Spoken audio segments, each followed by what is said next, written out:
Again, before I start, when I mention Deleuze, I mean Deleuze and Guattari. So in part 1, we talked about power and the subject's interaction with the world.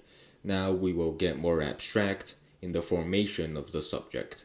We will talk about formation itself and the subject's interaction with specifically language, which is one part of the world. We'll look at Deleuze's abstract ideas that go beyond Lacan, body without organs, desiring production, and desire machines, flows, and ultimately what is outside the subject, or rather what the subject is outside of, placing the focus back on what forms the subject rather than centering the subject themselves.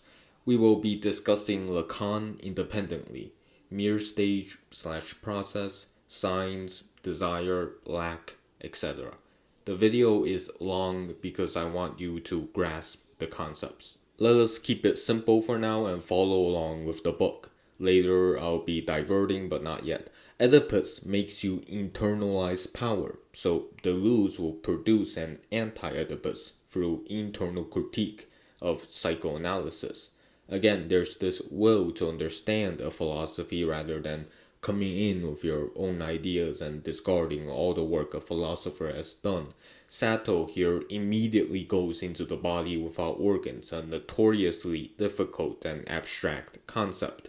Deleuze describes this body without organs, BWO, as unproductive, no shape or form, as opposed to us, with bodies, with organs that have functions, who produce things, produce desire. Quote, the organs of life are the working machine, unquote. It produces, but what Sato precisely wants to focus on here is Deleuze's mention of death and life in the BWO. Deleuze here is referring to Freud's death drive. So let's actually understand what a body without organs is. What this no shape and no form, this anti-production, this anti-machine and functions means, starting with Freud's death drive. Also, when I mention machines and production, I'm talking about how Deleuze thinks about the world. Everything is a machine to him, and everything creates stuff, produces stuff. A plant, for example, creates sugar from sunlight. Deleuze mentions in his definition of BWO a model of death. This is in reference to Freud's death drive. Sato says originally the concept was not Oedipal. It became Oedipal once Freud brought in the concept of the superego, so maybe this death drive is useful for the anti-Oedipus project. The death drive is also related to an economy of energy, in other words, the unconscious. This is an important concept in Freud, the unconscious. So, the unconscious is the free release of energy. Energy is invested freely in, quote, goal representations, unquote. Basically, our mind wanders all over the place. Energy is spent or released in many things. Dreaming can help us understand what this means. In dreams, we have all these signifiers, i.e. representations. For example, you can dream of a tree, but what does this tree represent in our dreams? What does it signify? In real life, it's just a tree, but in dreams, where the unconscious is free, where energy is free to be invested in other things than simply a tree, the tree comes to mean many things in the dream. The unconscious is free to use that tree to represent whatever. So the unconscious invests its energy in making the tree represent other things, other than tree. So it can mean strength. The conscious, however, is the active firing of neurons. Energy is restricted to the firing of neurons. It is the conscious doing of the mind. So this is the unconscious, what Freud refers to as the repressed. Freud here asks, why do we unconsciously repeat trauma, our past pain? This repeat is a regression back into the painful past. Freud gets real philosophical here and says, we re-experience pain because life ultimately starts and ends in death. You're made of matter, he says, of cells and atoms and whatever, and you shall return to the earth as such, but you also want to experience this life as much as possible. Thus, the subject is this tension between the will to death and the will to life. You arise from matter and you decompose back into earth. That is why you unconsciously repeat trauma, because the past of life is death. Life arises from death. Now, with this understanding, we can talk about the body without organs. The BWO is inorganic. It hates and is not an organism with organs, so it cannot be reduced to simply this return to death, to objective matter that the organism does.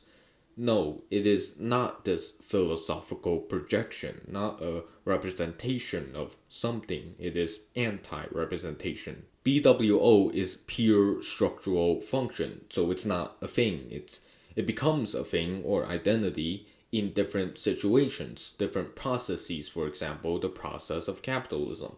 But the BWO rejects this identity that a process creates because, again, the BWO is not a representation of anything. In Deleuze's words, the BWO does not say words.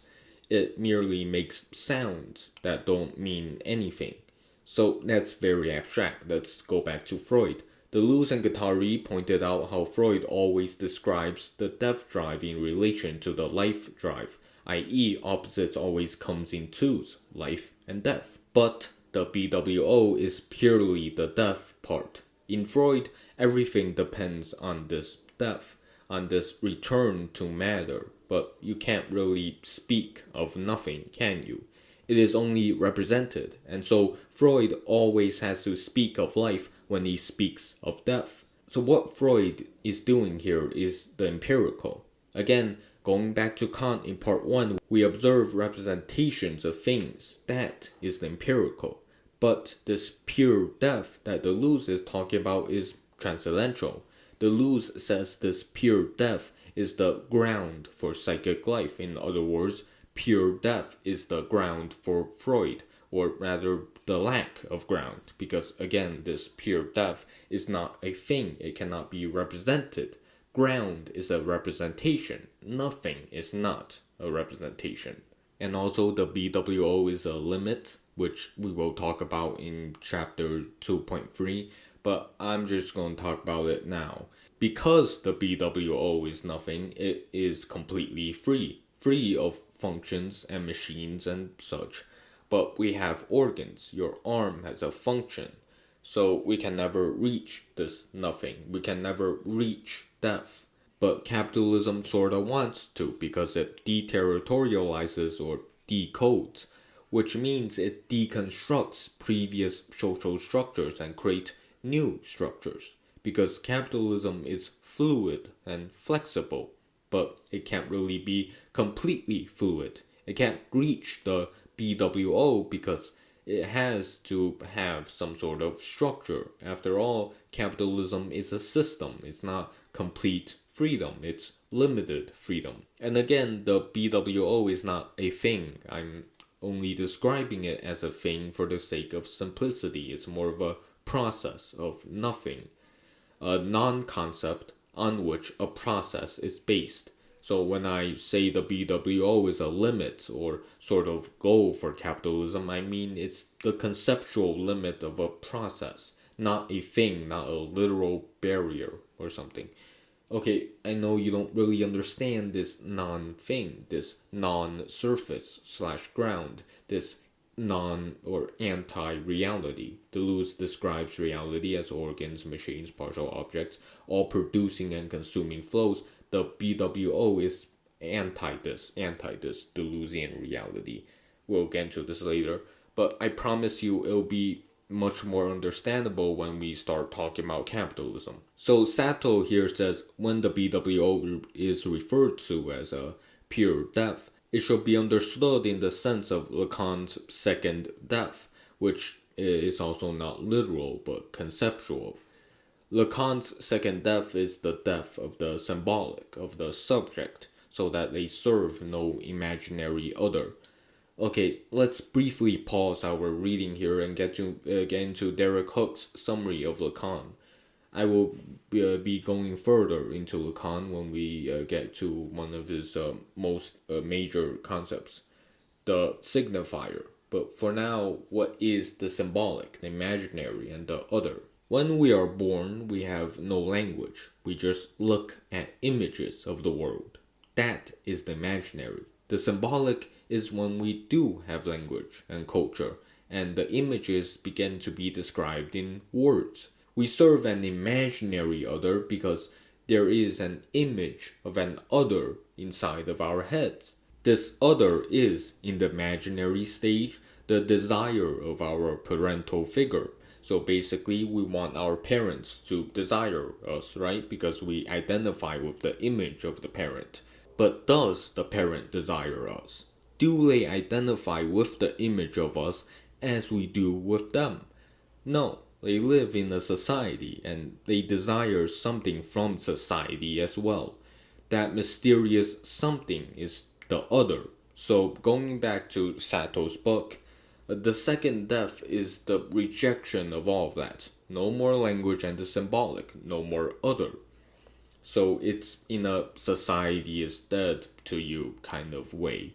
And I remember reading about Zizek's analysis of a play where a character wants a dead character to be remembered, but the town doesn't like the dead guy and won't put up a tombstone. So the other guy exiles himself and preserves the memory of the dead guy. He gives up his symbolic position to preserve the symbolic position of the dead guy. It went something like that, I don't exactly remember. That's the second death. So it's not when someone says your name for the last time, it's when the symbolic, quote unquote, says your name for the last time. Okay, let's continue with the book. Lacan says this second death gives desire its dynamism. And dynamism is a philosophy focusing on force and energies rather than material structures and processes, or just physical matter. So what Sato is saying here is that the body without organs, or death, makes desire what it is, allows it to do what it does, that is, forces and energy. And the BWO not only gives desire its dynamism, its force, it also produces desiring machines, which is really the same thing. Desire and flows together with machines make a process. We'll get into this later. Deleuze puts it this way, quote, "Death is not desired. There is only death that desires," unquote. Because again, death is nothing. And BWO is a model of this nothing, a transcendent concept. A model of pure death. And from this nothing, desire, production arises. Freud gives a life model because death cannot be experienced, nothing cannot be talked about. But Deleuze gives us a concept of a death model through the BWO. The particular experience of death signifies, represents, the universal pure death. And BWO records these particular experiences, the empirical and the particular, and gives them their force, energy, flow, dynamism. It's this plane, this BWO that things happen on and interact with each other on, and whose processes are also recorded on. Recorded as in, writing something down on a chart or something. Now we'll actually understand what all of this means with an example. Capitalism is a body without organs, is this transcendent plane, this higher concept on which monetary value, material and production flows from one point, a machine, a point where production flows from, to another point where that flow is transformed. And the concept of capitalism is where those flows of particular capital are recorded. All of those processes of production and material transformation, it all rests on capital as the principal concept for the structure and flows of capitalism. Deleuze quotes Marx in Anti-Oedipus 1.2, The Body Without Organs, quote, "Capital thus becomes a very mystic being since all of labor's social productive forces appear to be due to capital, unquote. In other words, this mysterious concept of capital appears to be what the actual system of capitalism relies on. We talk about this concept of capital when the actual material objects or machines go through the system of production and exchange or flows. This BWO, capital, and the flows, the actual economic system. The BWO is where the flows happen. Capital as a concept is where and how capitalism operates. There's also a commodity fetishism here. Like capital obscures the production process, value is based on this concept of capital rather than labor, where value actually derives from labor and the production process. But instead is this exchange process that value seems to be resting on. Also, the capitalist is the desiring machine on the BWO. Remember this example because, at least for me, it's very helpful. BWO itself, however, is anti-production and cannot be organized, and yet production exists on it. BWO repulses desired production, or production of production. We'll get into that later, and vice versa. They hate each other. One is transcendent, death, and negation. The other is a particular production, yet one needs the other, just like your relationships. Also, on death, I just want to self-promote for a second here. I wrote a real good piece on it, okay? I'm pretty proud of what I wrote, especially on self-unalive and euthanasia. It's the introduction to the second part of my philosophical project. Please watch the first part, Totalitarian Capitalism and Resistance, End of self-promo. Anyway, Sato says Deleuze's resistance is the fact that he rejects the transcendental controlling the empirical. Again, refer to part 1 with Foucault's exemplary power. Instead of that, quote, Deleuze and Guattari situate themselves in the anti-Oedipal economy, unquote, or process. This is the economy of energy. Freud's economy of energy can, quote, affirm the flows of desire, unquote. But currently, Freud's economy of energy represses and reduces desire. It also limits everything to in your own head. When, well, the outside world exists, Freud. Capitalism exists. So going back to the last chapter, the unconscious is the free flow of energy. It is a multiplicity. So the economy is the investment of this mental energy in various things or people, like, for example, in dreams. So now we're going to go back to when we talked about dreams and the unconscious. Except this time, we're gonna need to understand Lacan, because it's fucking time. It's time to learn about signifiers. Because why does a tree in your dream represent something other than a tree? I got all my information from Derek Hook's Lacan, The Meaning of the Phallus and the Sexed Object. Incredibly understandable explanation and introduction to Lacan, but before even going into it, there is one major point this work clarifies about Lacan. Desire is not lack. Lack produces desire.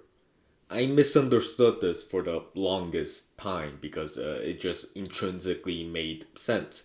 Lacan said desire is when you lack something. Deleuze said desire is when you produce something. While that's technically correct, it's also not. Because Lacan is not giving a definition of desire here. He's not saying you want something because you do not have it, and that's what desire is defined as. No, desire is not lack. In fact, Lacan does not really actually talk about what desire is. He talks about how and why it's produced. Let's start our reading of Derek Hook on Lacan with the imaginary stage. This stage is where the imaginary dominates over the symbolic. where you have not entered language yet, so your symbolic aspect of yourself is limited. Okay, so what is the imaginary? Well, again, it's images of the world. It's when you, as a baby, only feel sensations and experience reality as unified, because there is no you, there is no conception of a subject. You identify with images around you. You are unified with the images, with the world. Particularly, you identify with the image of your mother. You want your mother to like you. You want to impress her or him, etc. Again, this is the figure of your mother, not literally your mother or father. The world is made up of pure experience and images that you are a part of. Again, there is no language. The imaginary promises a unity. However, you aren't actually the images around you. You're not unified with the world. That's just an illusion. You are actually you. There's the world and there's you. But you don't understand this yet as a baby. You have no conception of self. You just think the world is fluid. The moment you recognize yourself in the mirror is when this illusion of unity breaks. That's when you recognize yourself as a you. So now you differentiate yourself from the images and sensations around you. You're clearly defined in the mirror. You look at the mirror and you see yourself, in contrast to the world.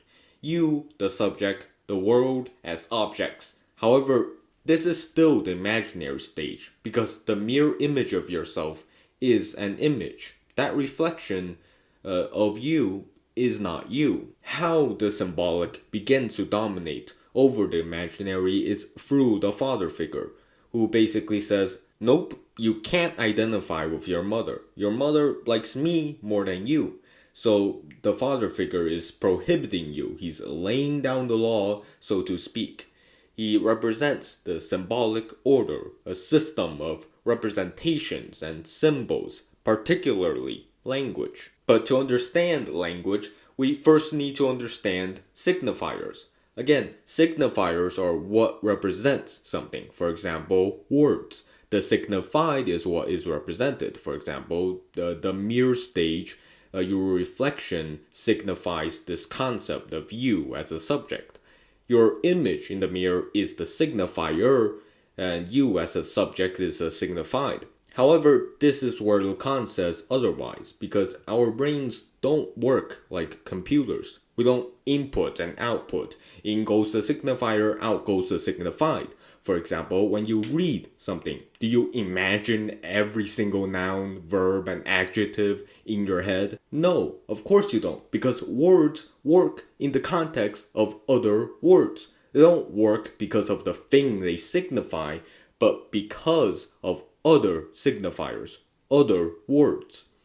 And because of this disconnect from the signified and the signifier, from the word a tree and the thing tree, signifiers also mean many signified, don't they?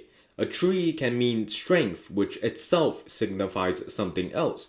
So this signifiers in the context of other signifiers is what Lacan calls the signifying chain. Words mean multiple things, and their meaning derives from other words. The signified is thus repressed. It's in the unconscious while we use signifiers in our everyday, in the symbolic. The signified is unconsciously represented. Again, due to the split between the signifier and the signified. But this chain of signifiers has an end, according to Lacan. The phallic signifier, the base of all signification. So what is the phallus? Well, let's go back to the whole parent-child Oedipus thing, starting with the imaginary. In the imaginary, the child has no repression. They just experience things. There's no language to differentiate, no signifying chain, no gap between signified and signifier, e.g., the image of themselves represents themselves.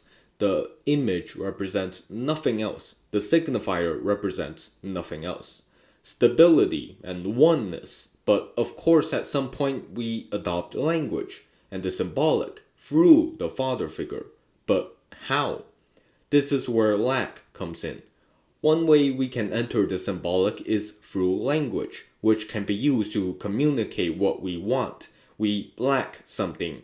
I'll get into this later. And we use language to communicate it. The baby is crying, it shat its diapers, it's hungry, etc. So it calls for mommy or daddy. But again, those are signifiers, which we have seen do not represent the signified. Those signifiers are two lacks. So we try to fill our lack with more lacks, with language. This communication is lack on top of lack. But here's the important part. What is lack? Lack is castration. So going back, we identify with our mother, we identify with our subjectivity, right? But the father figure comes in and says the mother desires something else as well, something in society. And our subjectivity begins to exist in language. But again, language cannot fill our lack because language cannot describe us, our being, fully.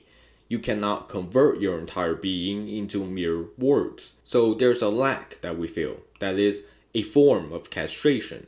This separation and alienation as a result of some lack. For example, our mother doesn't fully desire us as we do with her.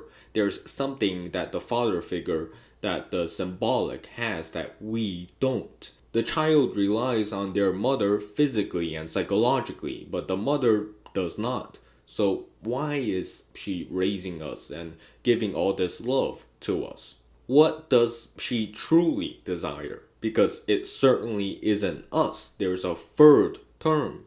And the father figure confirms this by introducing the symbolic, by introducing separation and difference into our world of images. Our mother desires what the father figure, the symbolic, has but won't give her. This mysterious object is the phallus. It is that which fills lack.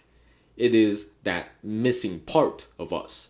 During the imaginary stage, we identify with the image of the phallus in an attempt to become the phallus, become our mother's mysterious other desire. We don't yet realize that the father figure / symbolic has the phallus. But when we enter the symbolic, the phallus is now a signifier, a representation. It is now the representation of the desire of others. This symbolic phallus takes on many forms as we try to identify with the desire of others.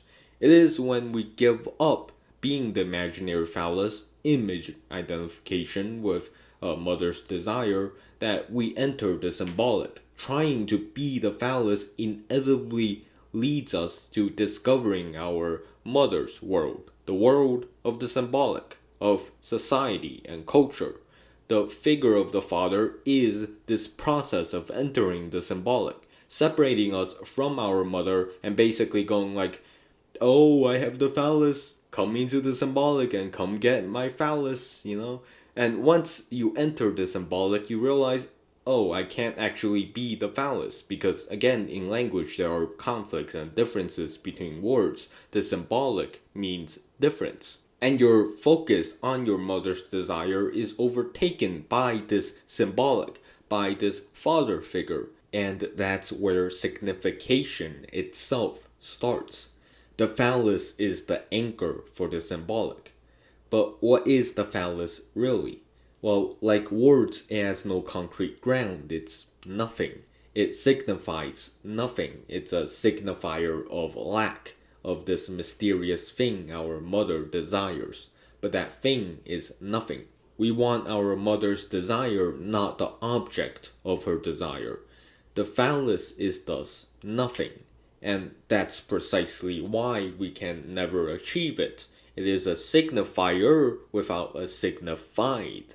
It is our entry into the symbolic, and it is the ultimate signifier because it's that mysterious lack, that missing part of ourselves, which is actually not a part nor missing, but itself nothing.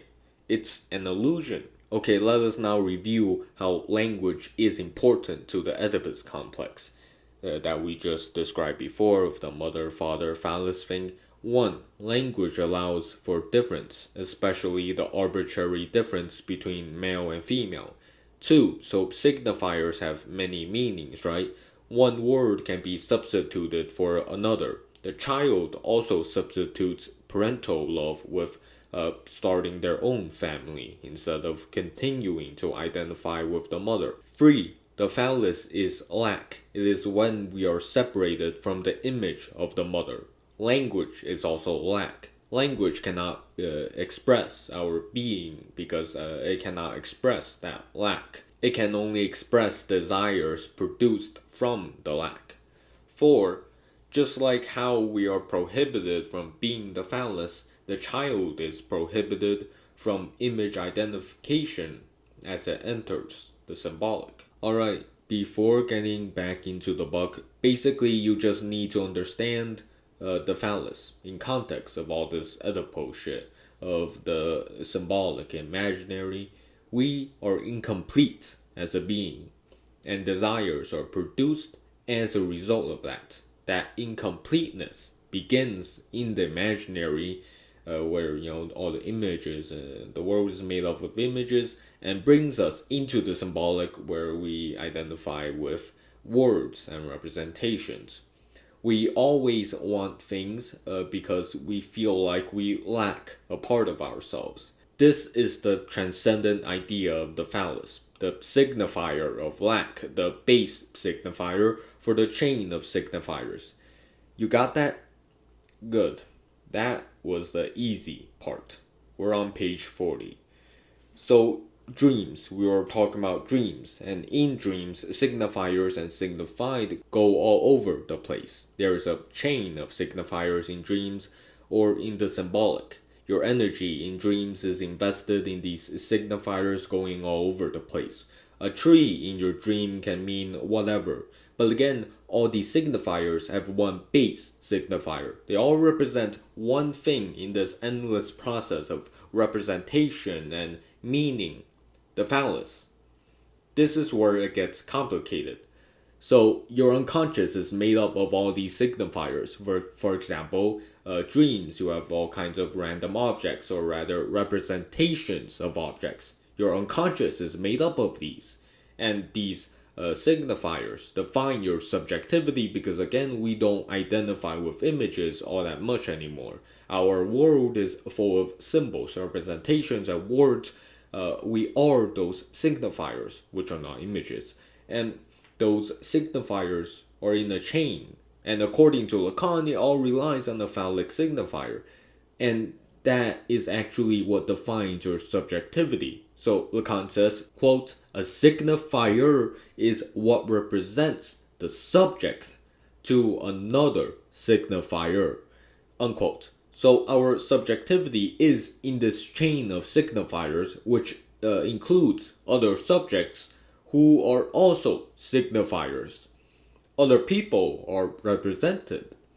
The phallus signifies our subjectivity as it is the base signifier, and it is in relation to all the signifiers that represent the other subjects, or just the idea of the other. So what Lacan is saying is the phallic signifier is what represents us to another.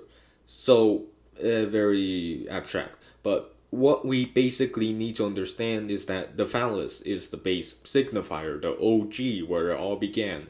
This is precisely where Deleuze thinks Lacan is stupid. For Deleuze, there are free flows of meaning, desires, and things. For example, the signifying chain is a flow. Coding means controlling those flows. For example, the coding of energy in the unconscious.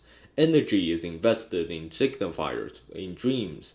The energy economy of Freud is coded and controlled. Deleuze is like, so Lacan, you're going to reduce all these signifiers, this multiplicity of flows, and especially desire, to a single transcendental signifier, this mysterious lack that you call the phallus. Again, going back to Kant, the unity of the transcendental. The phallus gives an Oedipal meaning to all these signifiers in the chain. It's all the mother's desire. But we also repress the phallus once we enter the symbolic. We're no longer trying to identify with the mother, and now we have this lack. So Lacan says the phallus is a zero symbol, a signifier without a signified, a symbol without a symbolized. Thus, it can take on any meaning, it's just that special. And that's why all these signifiers depend on it, as well as how it controls flows of desire. It is because of the phallic lack and its dominance in the unconscious. That's why the phallus is so powerful. It's repressed in the unconscious, but dominates the symbolic. The phallus, quote, introduces the lack in the free flows of desire and oppresses the production of desire, unquote. Again, lack produces desire for Lacan. Everything relies on this lack. But Deleuze says this represses desire and production. Desire is actually itself productive, multiple, and they are flows in their pure state. Flows for Deleuze are everywhere, in the Freudian sense of energy and in the flow of Marx's capital. And it is this multiplicity which facilitates desire production. So basically, Deleuze hates this singular phallus and this lack and negation that Lacan preaches. Deleuze views the world as flows and they are all productive. Lack is not productive. It doesn't create new relations between things and realities. It can't produce resistance to capitalism. Deleuze's concept of flow actually stems from the economic sense of the flow of economic value from one point to another. Sato says the flow of labor and the flow of capital creates exploitation. So flows create power, which creates subjects. Now, after this talk of the phallus and flows, let's look at the production of desire within flows, desiring machines and bodies without organs. Desiring machines are always coded. They operate on a set of rules and they are always coupled to another machine. So Deleuze here will describe a process in which the world operates. Again, the world is made up of flows for Deleuze. Everywhere a machine is at work. The mouth machine connects to the breast machine and a flow from the breast of the mother to the mouth of the baby is produced. A machine produces a flow. The flow goes into another machine. The flow is cut off and the new machine produces another flow. So, in a sense, production is produced. Thus, we can call the flow from a machine a flow of production.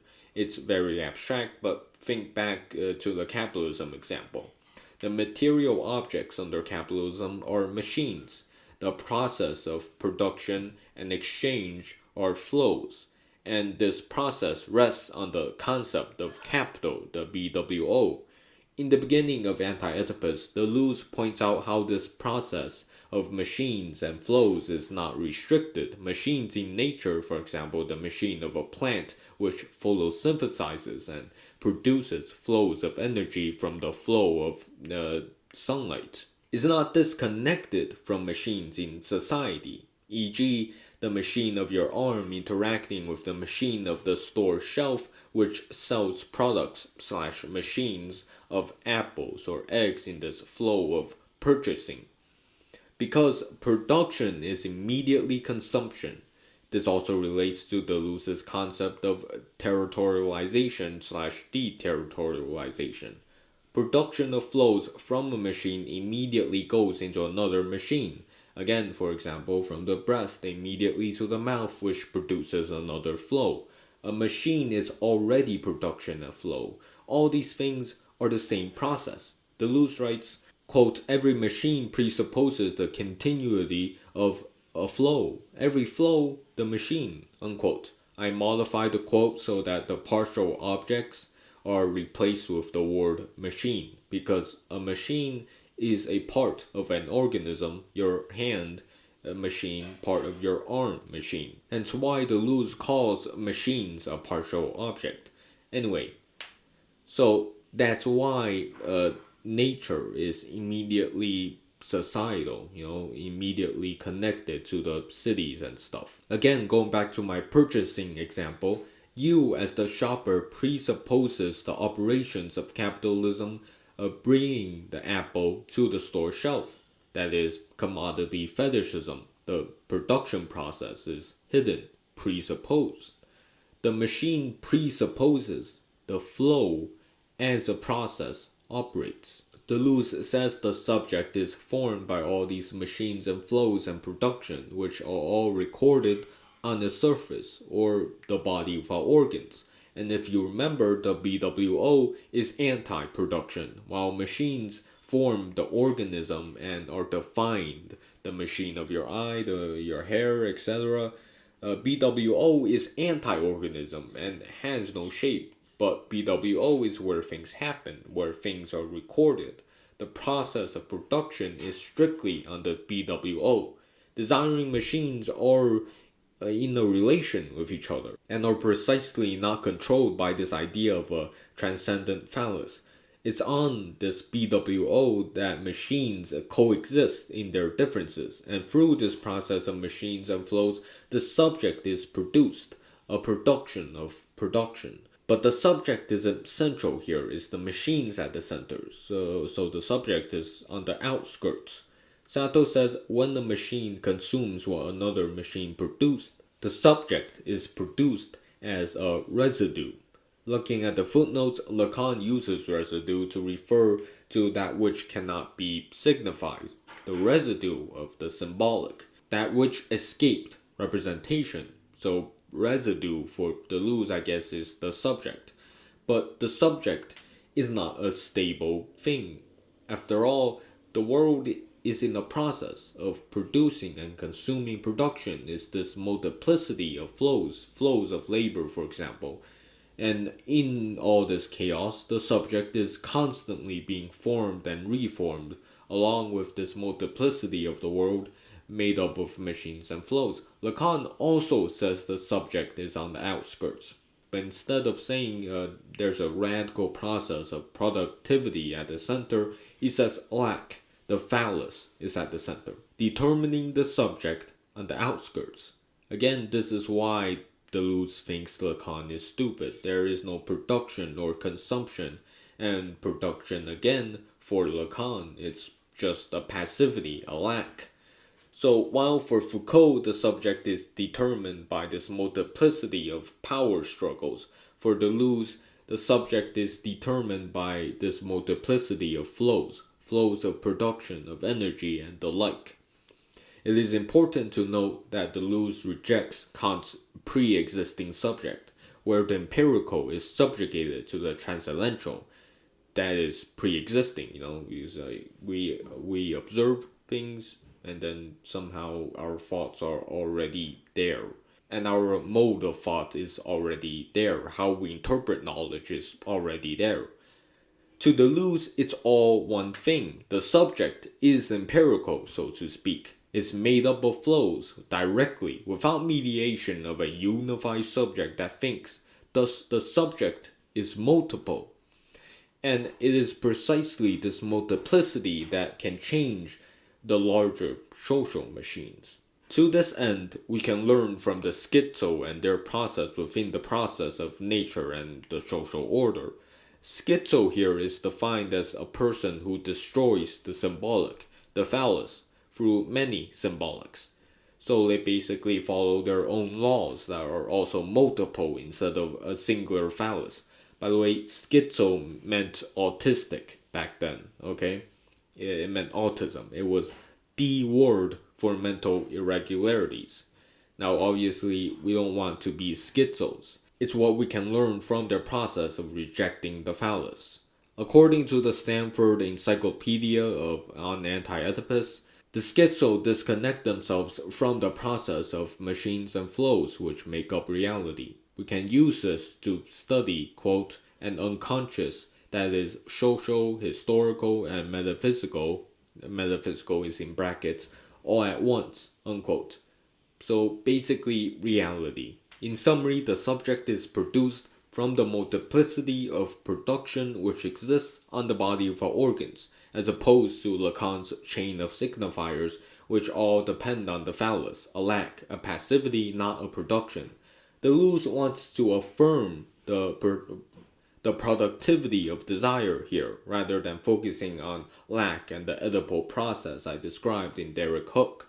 This makes the subject productive and active, multiple, and having the potential to be free, since the process is always approaching the limits of the BWO, again, decoding, freeing up flows of desire, and coding them again. And thus the subject is able to resist. Not everything relies and is a representation of a lack. Reality is a process, a constant production.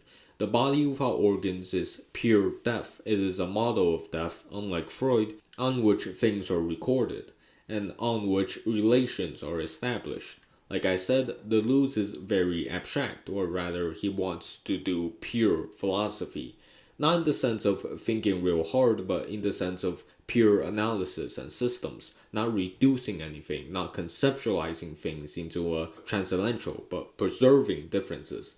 Again, when he says machines, he means literal objects and functions, not some abstract idea like a representation of lack. Deleuze does not do representations which simplify things. This can be seen in his difference and repetition. Next time we'll go into chapter 2.3 and maybe chapter 3.